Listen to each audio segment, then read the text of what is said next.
Hola, buenas tardes. Hoy vengo a hablarles del capítulo 13 de Monsiváis, un análisis, y yo soy José Pablo Islas García. Bueno, ¿qué podemos decir del autor? Carlos Monsiváis fue un ensayista, cronista y narrador mexicano. Fue considerado una de las inteligencias más brillantes en la cultura de su país. Cursó estudios en la Escuela Nacional de Economía. Sus características de la obra. Bueno, toca temas literarios, que uno no esperaría que estuvieran dentro de una historia de la cultura mexicana, como el modernismo o lo contemporáneo. Estos son algunos de los capítulos que conforman el libro de Monsiváis. Además, Monsiváis comenta que este libro es variopinto, pues es que a muchos les servirá como una referencia rápida sobre algún tema o algún artista o hasta algún autor. Pero pues para otros será solo una introducción al carácter general de la cultura mexicana del siglo XX. La personalidad del autor tiene dos rasgos: su humor y su capacidad de indignación, pues siempre buscaba el lado humorístico, pero también se indignaba frente a las injusticias y movía a sus amigos a hacer algo, ya que fuera publicando una carta en los periódicos o oyendo a los medios. Sus temáticas y géneros literarios fueron variados, relacionados con la cultura mexicana, pues Carlos Monsiváis es un nuevo género literario. Tenía una memoria brillante, con cualquier dato, imagen y palabra.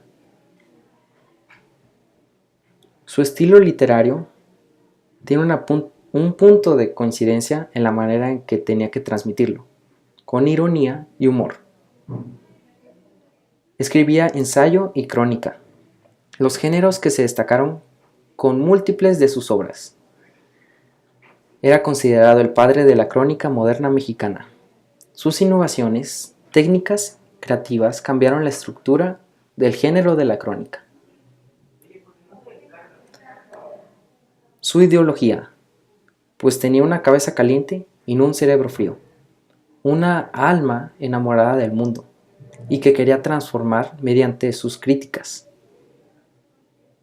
ya que él pensaba que él podía cambiarlo. Sobre la obra y la cultura mexicana en el siglo XX, su libro fue como una carta historiográfica, pues tenía la perspectiva social de la historia cultural. La estructura de la obra, externa e interna, pues era una crónica de la historia cultural, así que tenía una interna que contiene definiciones, comentarios y hechos. Otra, la estructura externa, dividida en capítulos. Algunas de sus técnicas literarias eran los recursos retóricos, como el discurso libre indirecto, que le permitían captar una diversidad de voces. Además, el contexto de la obra, pues podría ser un problema, porque él no terminó su libro. Murió unos últimos años antes de terminarlo, de poder revisarlo y de darle forma. El capítulo 13 con las artes plásticas, pues tenía como motivo la creación y orientación del gusto, además de la educación, y crear espectadores. Uno de sus elementos literarios fue la capacidad de síntesis. Tenía párrafos que se podían condensar. Mencionaba 3 o 4 referentes necesarios. Señalaba los rasgos generacionales y sintetizaba. Este volumen está generalmente selectivo, sintético, donde se hace la enumeración de creadores notables, obras representativas, fechas clave y momentos climáticos de la historia cultural.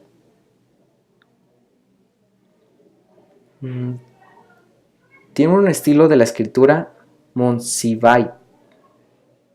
Muestra una tendencia a alternar la formulación aforística, pues tenía una definición de equivalencias.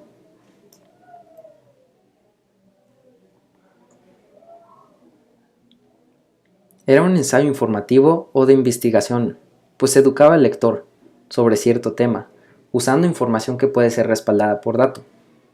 La característica del ensayo era prosa, o sea, discursiva, pues posee un tono coloquial. El ensayo es de una gran tertulia entre el autor y lector. Era breve en su extensión, aunque la brevedad suele ser algo relativo. La clasificación del ensayo era de crónica o memorias, pues el ensayo salía con rememoraciones históricas.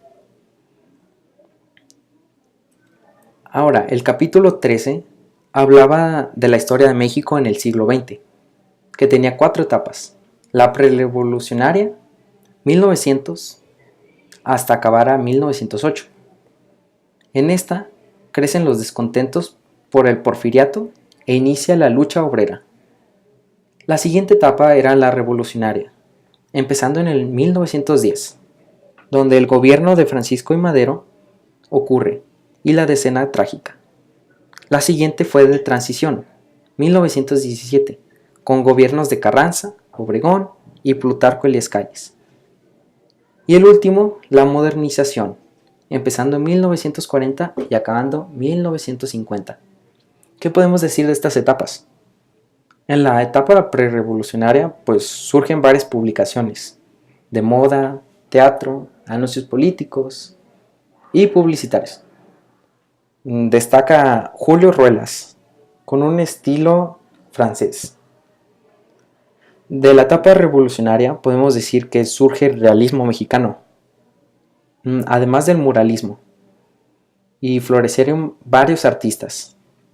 De la etapa de transición surge el muralismo. Este propósito del muralismo es que fuera indigenista, pues quería crear conciencia sobre la situación de las comunidades. Y grandes artistas muralistas fueron Diego Rivera, David Alfaro y José Clemente Orozco. La última etapa es la de la modernización. Es una vanguardia y empezó cuando llegó León Trotsky como refugiado a México. Además se creó el surrealismo y un artista importante fue Rufino Tamayo. Y una clave del autor, escrito y de acuerdo a su personalidad e ideología, fue que no puede hacer un resumen de mi vida porque está conformada por varias épocas y circunstancias, libros, amistades y pleitos, y eso solo admite resúmenes parciales.